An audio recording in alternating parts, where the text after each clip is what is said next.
In the quiet village of Igboho, where the hum of daily life blended with the rhythm of nature, there was a family whose story was known by almost everyone.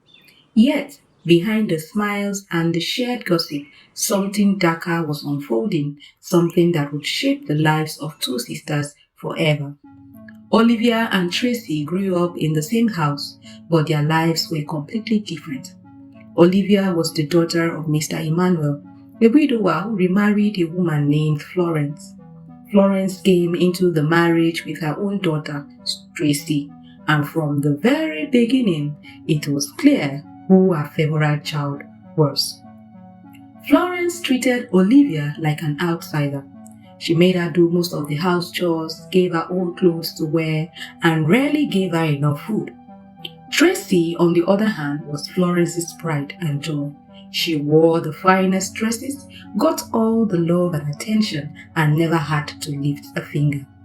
To make things worse, Florence always lied to Olivia's father about her.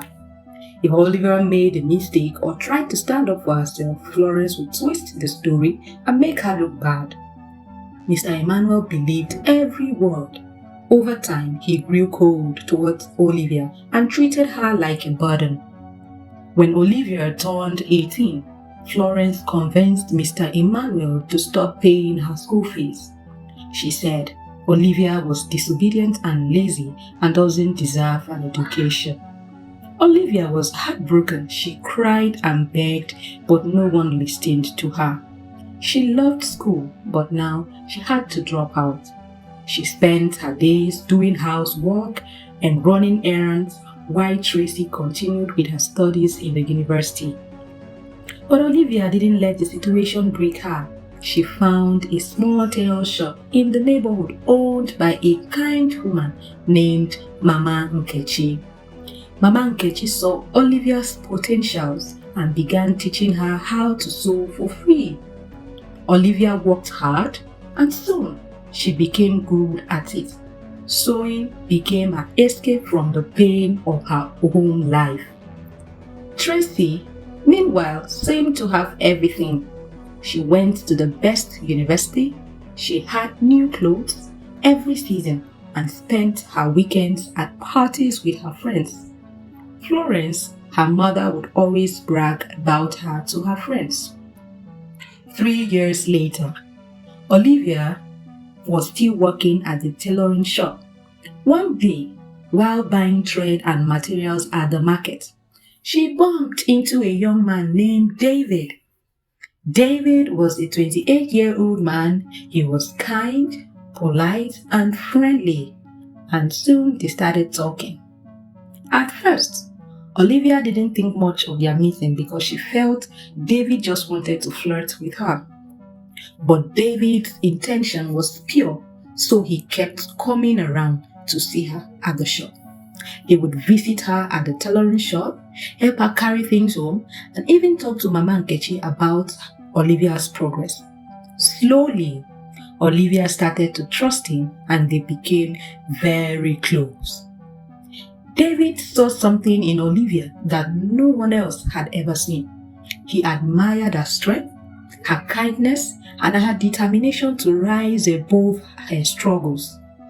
After a few months, he told her he was in love with her. Olivia was surprised. He went ahead to tell Olivia that he would be going back to the States in a few months' time, and that this time he is not leaving without her. Olivia was shocked and deeply touched because she never thought she could be loved, let alone travel abroad. When David proposed to her, it felt like a dream. They had a small wedding attended by neighbors and a few friends. People who knew and heard Olivia's story were so happy and grateful to God. Months later, David and Olivia moved to Canada, where he had a job waiting for him. In Canada, Olivia started her own sewing business. Her handwork paid off, and soon she was running a successful fashion studio. Back home, things were different for Tracy. Despite all the love and attention she received growing up, She started hanging out with wrong friends. She skipped school, went to wild parties, and got in trouble. Florence tried to control her, but it was too late. Tracy had become rebellious and careless. Florence's world shattered. Her pride in her daughter Tracy turned into shame. She grew bitter and frustrated as she couldn't face her neighbors or friends again. One day, she fell ill, so she decided to visit the hospital, only for her to receive the shock of her life. She was diagnosed with cancer. The illness made her weak, and for the first time, she began to reflect on her life. She tried to reach out to Olivia, asking for forgiveness. Olivia was now living a happy life, the life she was deprived of. Wrote back to her that she can't return back to Nigeria, but she has forgiven her. Not like she was bittered. Even Olivia's father, who had ignored her for years, began to regret his choices. He tried to contact her, but Olivia had built a new life far from the pain of her past.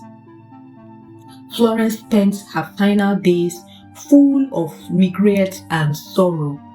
She realized too late that her actions had destroyed her relationship with Olivia and even with her own daughter, Tracy. Tracy, on the other hand, blamed her mother for not guiding her better. Olivia became everything they thought she couldn't be. She gave birth to a cute baby boy for David, and together they continued to live happily ever after.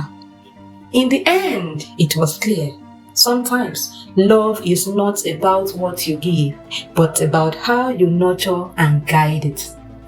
Olivia had risen above it all, and I couldn't help but admire her strength.